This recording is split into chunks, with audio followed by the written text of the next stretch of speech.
다른 시편은 주로 여호와 하나님을 직접적으로 노래하는 데 비해서 시편 119편은 이 긴 시편은 율법을 주제로 한다 이렇게 주석한 것을 봤습니다. 물론 율법이 곧 하나님의 말씀이고 하나님의 뜻이고 하나님의 어떠하심을 드러내기 때문에 율법을 주제로 삼는다는 것은 어떤 하나님을 떠난 그러한 세속적인 법이라거나 어떤 질서 그것을 배우는 것이 아니라 하나님의 어떠하심을 묵상하고 또 하나님의 뜻을 아는 그것이 바로 시편 119편의 그러한 전체적인 내용이 되겠습니다. 가장 길지만은 한 절 한 절 아주 간략하게 또 핵심적으로 이렇게 노래하고 있기 때문에 이 시편 119편은 길다고 해서 어떤 지루한 서사시와 같은 그런 시편이 아니라 운문의 운율을 계속 유지하면서 이 시편이 노래되고 있다는 것을 우리가 알 수가 있습니다. 시편 전체가 어떻게 보면 율법을 귀한 주제로 삼고 있는데요. 크게 보면 율법을 통해서 하나님을 알고 그리고 하나님을 예배하고 하나님께 기도하고 감사하고 또 서원하고 이런 것들이 시편의 전체 주제라고 본다면 이 119편이야말로 그런 본질을 가르쳐주는 바로 하나님의 어떠하심과 하나님의 뜻 그래서 이 119편은 귀한 그런 시편으로 또 이렇게 시가 길다 보면 조금 장시가 되면 내용 위주로 어떻게 보면 좋은 요절이나 또 경구나 이런 것이 부족한 게 사실인데요. 시편 119편은 그렇지 않습니다. 군데군데 귀한 말씀들 또 우리가 암송하는 말씀들 새겨야 될 말씀들이 많기 때문에 이 시편은 그저 한편으로 쭉 서사지같이 읽기에는 너무 아까운 그런 시편 아닌가 생각해 봅니다. 이 시편은 8절씩 22년으로 그래서 176절로 그렇게 되어 있습니다. 그래서 22년은 알파벳을 뜻합니다. 알파벳. 그래서 알렛벳, 기멜 달렛 이렇게 해서 마지막에 신 타우까지 해서 22자의 히브리 알파벳. 그다가 이제 8절씩이니까 176절이 되는 건데요. 이 알파벳 순서대로 첫 글자가 이제 시작됩니다. 이제 8절, 9절, 우리가 17절 이런 식으로 이제 8절 단위로 가면서 첫 자가 알렙으로 시작되고 이제 2연에는 또 베트로 이런 식으로 시작됩니다.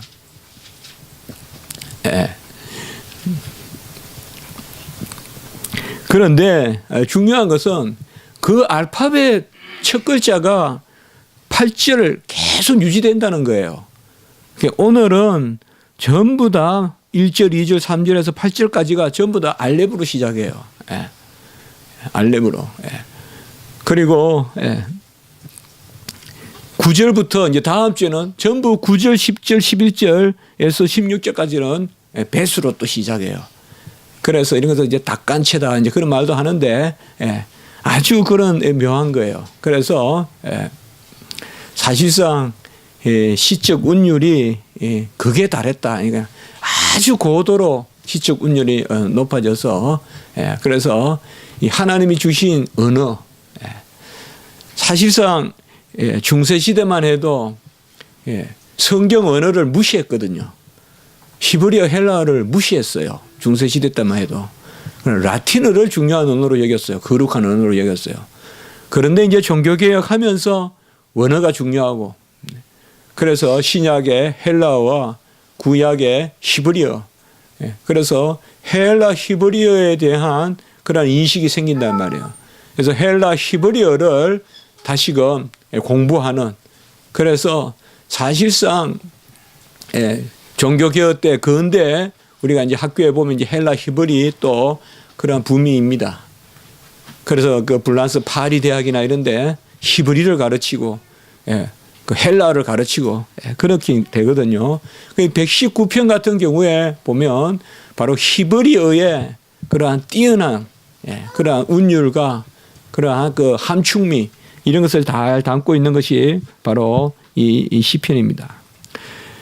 그래서 아주 이 시인이 얼마나 참 시적 정서가 뛰어나겠습니까? 그러니까 매자마다 오늘 같으면 전부 알렙으로 시작하는 8절이 그렇게 8절 매번 8절씩 나누어서, 그리고 또 한 가지 특징은 이 176절 가운데 매절마다 율법이라는 단어, 율례, 규례, 법도 이러한 사실상 동의어가 매번 나온다는 거예요. 매절마다. 매절마다 율법이 나오고 주의 도가 나오고 규례가 나오고 율례가 나오고 조금씩 말은 다르지만은 전부 다 율법을 뜻하는, 오직 2절만 빼고 122절과 132절만 빼고는 이 176절 가운데 매절 174절이 전부 이러한 율법, 규례, 법도 이런 말들을 담고 있다는 거예요. 오늘도 우리가 보시면 1절에 보시면 여호와의 율법, 2절에 보시면 여호와의 증거, 3절에 보시면 주의 도, 4절에 보시면 주의 법도, 5절에 보시면 주의 율례, 6절에 보시면 주의 계명, 모든 계명, 7절에 보면 주의 판단, 주의 의로운 판단, 이 미시파트 이것도 법을 뜻해요. 주의 의로운 판단. 그리고 8절에는 아까 한 번 더 나왔던 율례, 호크라는 이 율례라는 단어가 또 한 번 나와요. 그래서 매번 다른 단어가 나온다는 말이 아니라 율법을 뜻하는, 그게 다 율법이에요. 자, 오늘날 우리가 읽을 때는 말씀으로 읽어도 돼요. 말씀을 다 대입시켜서. 1절은 여호와의 말씀을 따라 행하는 자들은, 2절은 여호와의 말씀들을 지키고, 3절은 여호와의 말씀을 행하고, 4절은 여호와의 말씀을 지키고, 이렇게 전부 여호와의 말씀으로 바꿔보면 돼요. 제가 시편 19편 우리가 나눌 때도 여호와의 율법은 온전하고 그 쭉 있잖아요. 그것도 전부 말씀을 대입해서 보면 우리가 한층 그 말씀이 산다 그랬잖아요. 오늘도 보면 8절에 율법에 해당하는 단어가 8번 나와요. 그렇게 이러한 철저한 규칙 가운데 마치 그냥 대입법이나 이런 거 해서 음악을 하는데도 바가 이런 음악이 그렇게 고전적으로 그 대입법 같은 걸 지키면서 리듬을 지키면서 또 어떤 종교 음악적인 그런 걸 지키면서도 아주 인간의 마음에 아주 상쾌함을 주고 어떤 현대 음악보다도 또 더 즐거움도 있고 그런 것과 같이 오늘 시편이 바로 그러한 시편입니다. 시편 119편의 목적은 크게 두 가지라고 그렇게 이야기해요. 한 가지는 복을 이야기한다. 오늘 시편에서도 우리가 그걸 볼 수가 있어요. 그러니까 복이라는 개념은 언약의 개념이에요. 복이라는 것은 언약의 개념이에요. 그래서 언약 백성의 복. 우리가 요새 특별히 많이 나누는데 그건 제가 강조해서 그런 게 아니라 요새 시편들이 그런데 우리가 계속 읽었던 절기 시편을 우리가 또 봤었지 않습니까? 111편에서 118편 혹은 113편에서 118편의 절기 시편에 보면 계속 거기 성전에서 노래하는 그 주제가 뭐였느냐 하면 우리의 복은 여호와의 긍휼히 여기심과 곧 인자하심과 진실하심이다. 그 복이라는 개념이 세속적인 복과는 다르다. 그러니까 여호와가 우리에게 베풀어 주시는 사랑과 함께 우리를 여물게 하신다는 거죠. 우리를 거룩하게 하고 우리가 하나님을 닮아가게 한다는 거죠. 질서 있게 한다는 거죠. 그래서 자비와 진실이 인애와 긍휼이 있을 뿐만 아니라 공의와 정의가 있는 그것이 바로 시편에 계속되는 말씀이다 이 말이에요. 찬미 가운데. 그래서 시편 기자는 뭘 찬미하는가 하면 그저 많이 먹고 건강하고 잘 뛰고 잘 놀고 그걸 찬미하는 게 아니라 그 가운데 내가 자라가고 내가 여호와의 성품을 닮아가고. 그래서 우리가 지난주도 나누었지만은 우리가 진실하고 거룩해지지 않는 것으로 복된 것은 없다 이거죠. 뭐 내 안에 내 수중에 돈이 많아서 엉뚱한 생각이나 하고 쓸데없는 거나 행하고 그럴 바에야 그게 어찌 복이겠냐 이 말이에요. 조금 빈궁해도 오히려 조금 빈궁해도 이런 계절에 다시 한번 하늘을 보고 자연을 보면서 여호와를 노래하고 매번 내 주머니만 헤아리는 사람은 하늘 볼 시간도 없어요. 내 돈만 가지고 쓸 생각만 하지. 그러나 조금 궁해도 다시 하늘을 쳐다보고 또 대지를 보고. 바로 오늘 시편 119편도 첫 번째 119편의 주제는 바로 복이다. 그러니까 복이라는 것은 다시 우리가 상기하면 바로 여호와가 베푸시는 인자와 진실이다. 그것이 선하신 여호와다. 헤세드와 에메트, 인자와 진실 가운데 토버가 있다 이 말이에요. 하나님의 선하심이 있다. 그렇게 우리가 율법을 읽어야 된다 이 말이에요. 아니면 율법주의가 된다 이 말이에요. 율법은 긍휼이요 사랑이요 인자요 그 가운데 여호와의 어떠하심을 닮아가는 그저 막무가내의 억압이 아니라 그래서 언약의 법이고 율법은 긍휼의 법이다. 그래서 은혜의 법이다. 그래서 우리가 119편을 먼저 읽을 때 뭐 이것을 아마 제가 율법을 그저 힘든 거 어려운 거 율법을 그러면 야 어떻게 8절씩 22주간 이 119편을 가지고 그 딱딱한 율법을 우리가 나누겠냐. 한 주하고 말자. 좀 은혜로운 찬미 이런 데 가서 또 보이지 빨리. 그러나 우리 마음이 그게 아니라 이미 여호와의 진실함에는 헤세드 인자함이 있기 때문에 율법은 은혜의 법이기 때문에 그래서 우리가 죄로 묵상하고 내가 자라가야 돼요. 내가 자라가요. 해초리를 맞아도 내가 옳은 길을 가야 그게 복이지. 막 그냥 고삐 풀린 망아지 같이 막 여기저기 뛴다고 그게 복이 아니다 이 말이에요. 그런 측면에서 시편 119편의 첫째 주제는 우리가 나눠보기에 복이다. 복은 언약이다. 언약은 은혜와 함께 그의 백성을 온전케 하는 것이다.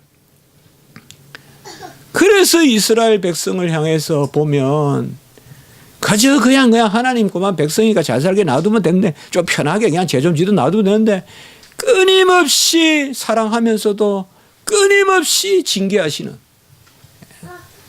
끊임없이 사랑하면서도 끊임없이 대적을 붙이시는 이게 바로 언약 백성의 복이다 이 말이에요. 가만히 안 놔두신다 이 말이에요. 마음대로 살게. 그게 어떻게 보면 가장 큰 복이다 이 말이에요. 우리가 이제 부모님이 떠나고 자식들이 이렇게 있으면 참 부모님 계신 게 복인 줄 안다 이 말이에요. 와석하고 있어도 자리에 누워 계셔도 부모 계신 게 복이다 이 말이에요. 부모 계신 게 병 중에 3년을 계셔도 부모 계시면 자식이 룰을 가지게 된다 이 말이에요. 그게 복이다 이 말이에요. 두 번째는 바로 이 복 가운데 두 가지. 첫 번째는 경건의 계명, 두 번째는 이웃사랑의 계명. 우리가 말하는 십계명의 두 가지를 이 시편에서 말하고 있다. 그래서 우리가 복이 있는 백성으로 그의 인자와 긍휼과 자비 가운데 공의와 진실과 진리 가운데 이 두 가지 가운데 선하신 하나님을 체험하면서 우리가 어떻게 살아야 될 건가? 그것은 하나님을 예배하는 경건의 계명과 이웃을 사랑하는 그러한 이웃 사랑의 계명.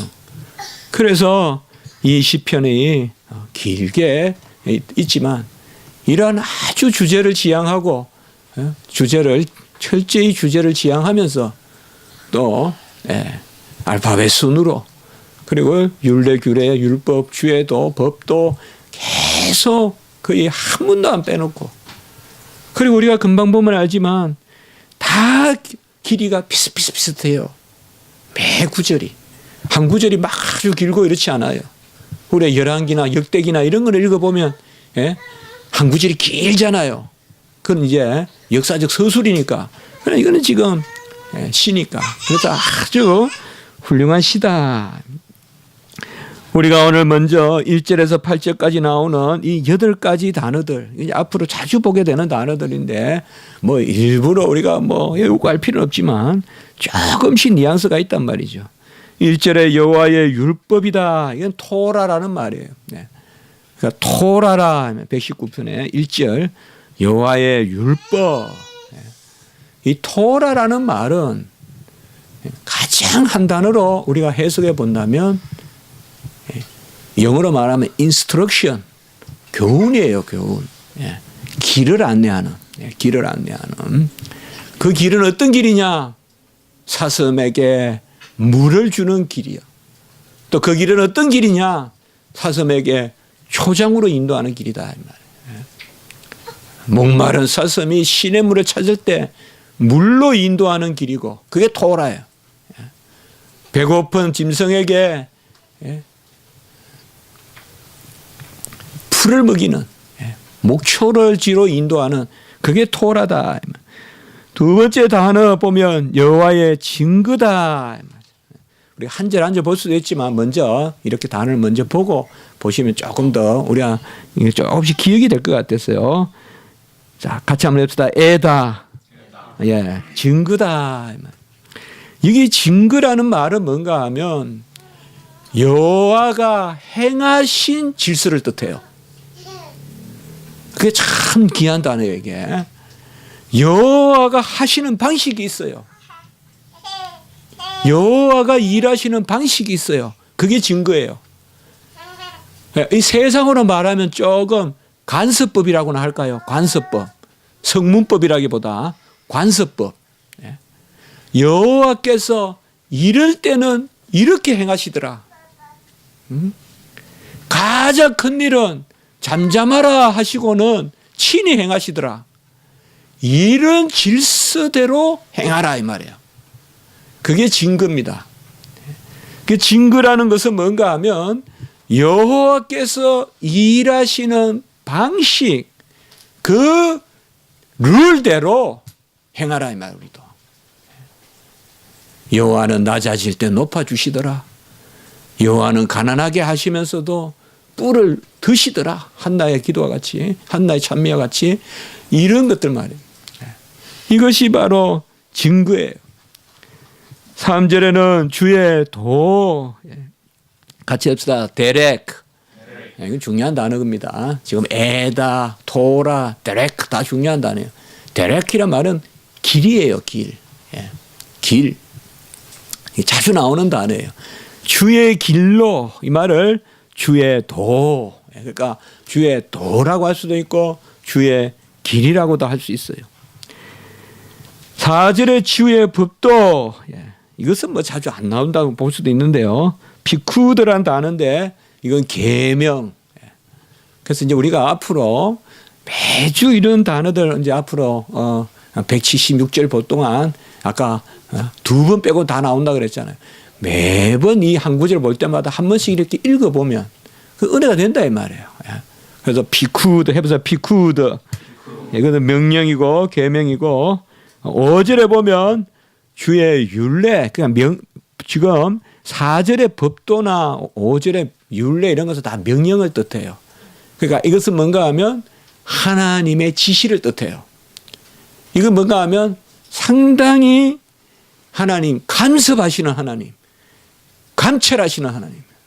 그러니까 법의 하나님이라고 해서 추상적인 하나님이 아니라 지금 그 일에 따라서 구체적으로 명령하시는 하나님. A와 B가 있는데 A로 가거라. A와 B가 있는데 A를 먹거라. 지시하시는 그게 명령이에요.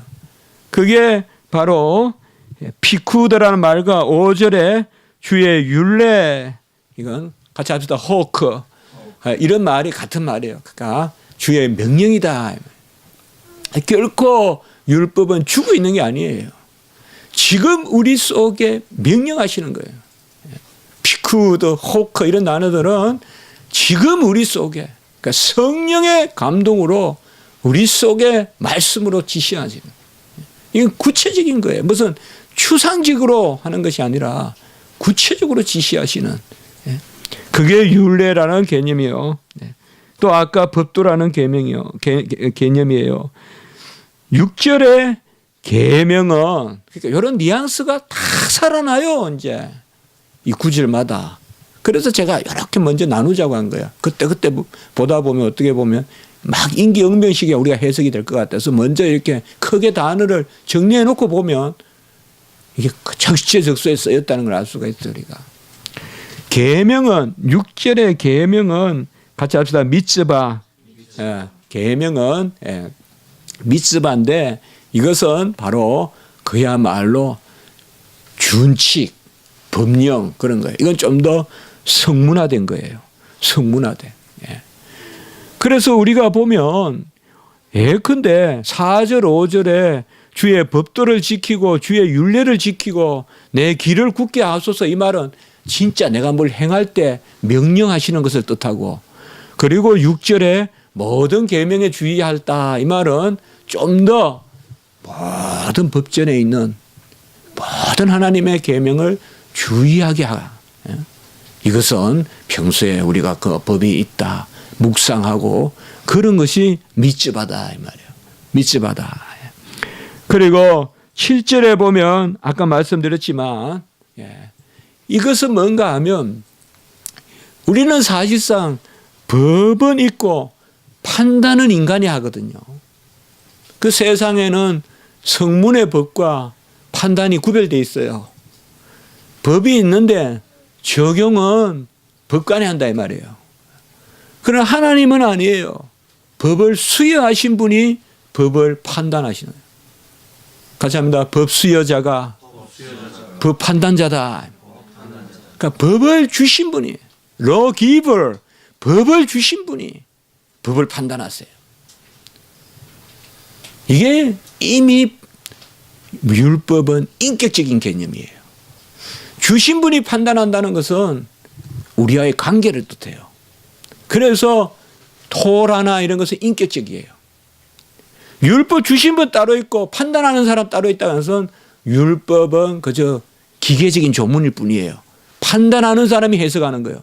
그러나 율법 주신 분과 판단하시는 심판자가 같다는 것은 율법이 이미 영의 계명이요, 언약의 개념이라는 걸 뜻하는 거예요.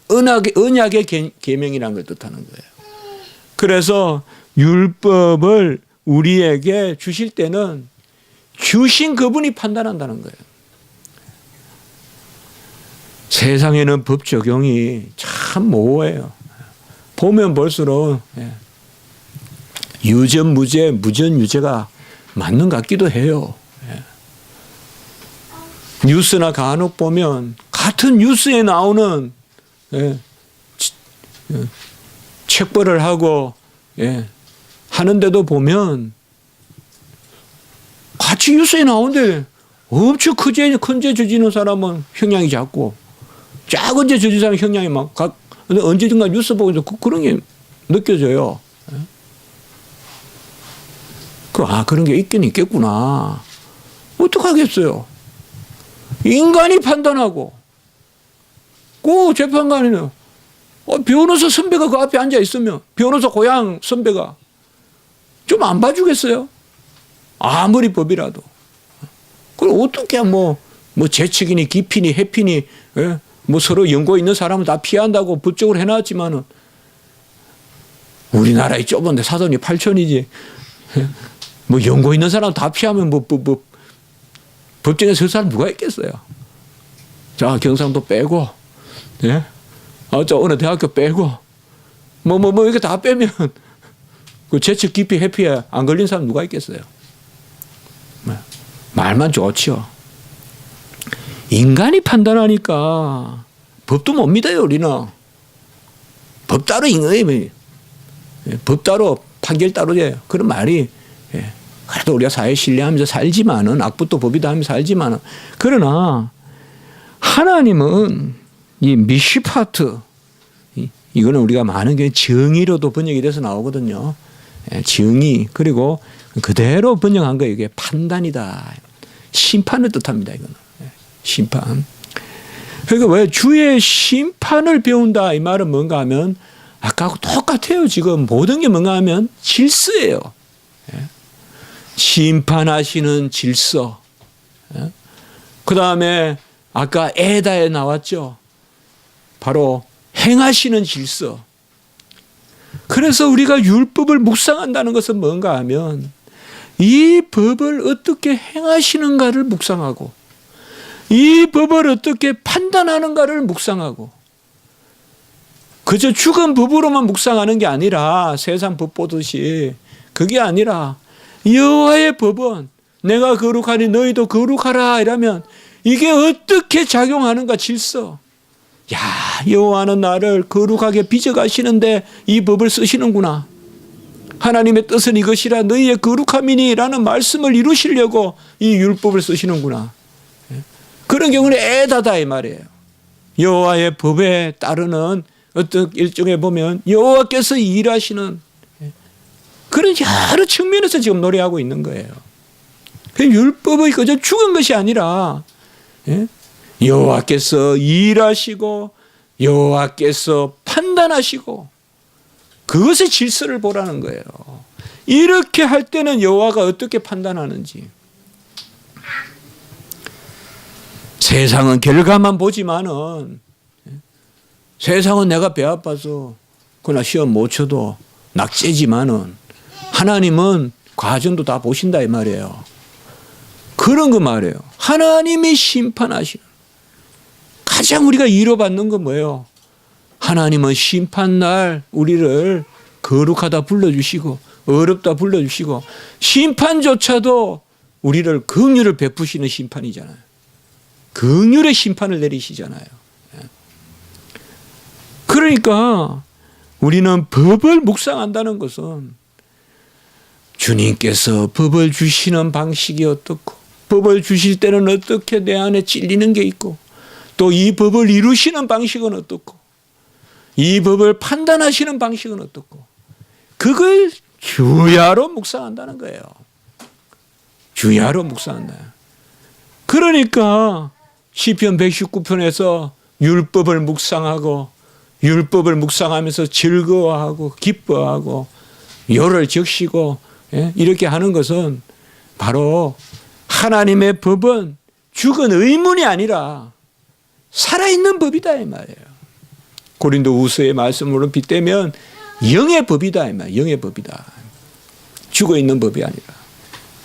로마서 7장 14절에 빗대면 신령한 법이다. 이것을 지금 이야기하고 있어요. 8절에서는 주의 율례를 지키노니. 이건 아까 말씀과 같이 나온 거예요. 그래서 이제 우리가 이렇게 보면 율법을 뜻하는 저도 한때는 막 이렇게 율법을 뜻하는 단어들이 많을까 이렇게 생각했는데 이제는 오히려 단어가 많으니까 은혜가 되는 거예요. 이런 측면에서도 말씀을 보고 저런 측면에서도 말씀을 보고 그저 말씀 있네 이렇게만 하던 그냥 세상 그릴 듯이 하지 않고 이 말씀을 이루시는 방식을 율법은 알려주고 이 말씀을 판단하고 심판하는 방법을 율법은 또 알려주고 그래서 지금 시편 기자는 119편에서 매번 명사를 율법, 규례, 법도 주의 말씀 우리가 한 줄 한 줄 보면 다 나와요. 어느 구절이든 보세요. 보면 딱딱 하나씩 들어있어요. 계명이 들어있던가 말씀이 들어있던가 율법이 들어있던가 율례가 들어있던가. 그런데 그게 지루하지 않은 것은 그 측면에서 노래하고 있다 이 말이에요. 그게 놀라운 시다 이 말이에요. 이런 측면에서는 이렇고 우리가 오늘 언뜻 봤지만은 이러한 단어들을 써서 오늘 19편 1절 2절에 보면 아까 제가 말씀을 드렸던 큰 주제 중에 하나 복이